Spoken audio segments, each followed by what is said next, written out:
Mr. Speaker, I'm pleased to recognize for 3 minutes the distinguished ranking Democrat on the Foreign Affairs Committee, the chairman of the Middle East and South Asia Subcommittee, Mr. Ackerman of New York. Thank you, Chairman. The gentleman from New York is recognized for 3 minutes. This resolution is absolutely vital. It should be called the Peace Process Preservation Act because that is exactly what it's all about.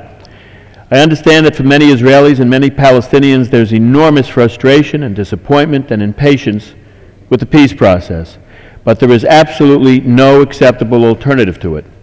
Only negotiations can promise a real and durable peace, a peace with security for Israel as a Jewish and democratic state, and independence for a sovereign and viable Palestinian state. There is no magic wand. There is no shortcut. The only way to peace is negotiating in good faith and making the hard choices that it demands. Israel has shown time and again that it is ready. In the year 2000, Israel made a serious and generous offer to the Palestinians at Camp David, and then offered even more at Taba. Israel offered the Palestinians still more in 2008, and last year Prime Minister Netanyahu, without getting any credit, came out publicly in favor of a two-state solution and has been waiting ever since for the Palestinians to join him at the table. It's time for Abu Mazen to stop jetting around the world looking for alternatives to dealing directly with Prime Minister Netanyahu. Palestinians can't, on the one hand, complain that Israeli settlements prejudge final status issues and then run around and calling on other nations to try to impose a solution from the outside. Personally, I think that the Palestinians' complaints about settlements are overwrought. Prime Minister Netanyahu froze settlement building for 10 months and got only Palestinian scorn for his efforts.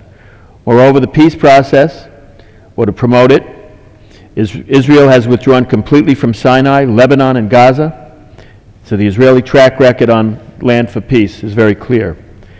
But what some Palestinians can't seem to understand is that their legitimate aspirations not only can't be achieved by violence, but are equally unobtainable through unilateral or external declarations.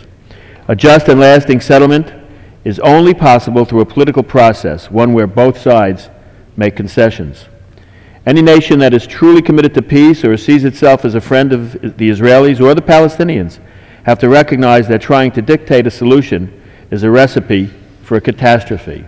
Instead of producing peace, efforts to impose one from the outside will transform a difficult but resolvable conflict between two peoples into an horrific war between two religions. So I think the time to resolve this conflict is, if you think the time to resolve this conflict is now, and I do, and if you think both Israelis and Palestinians are entitled to govern themselves, and I do, then you need to support this resolution in favor of negotiations and peace and against imposed or unilateral solutions. Yield back the balance of my time.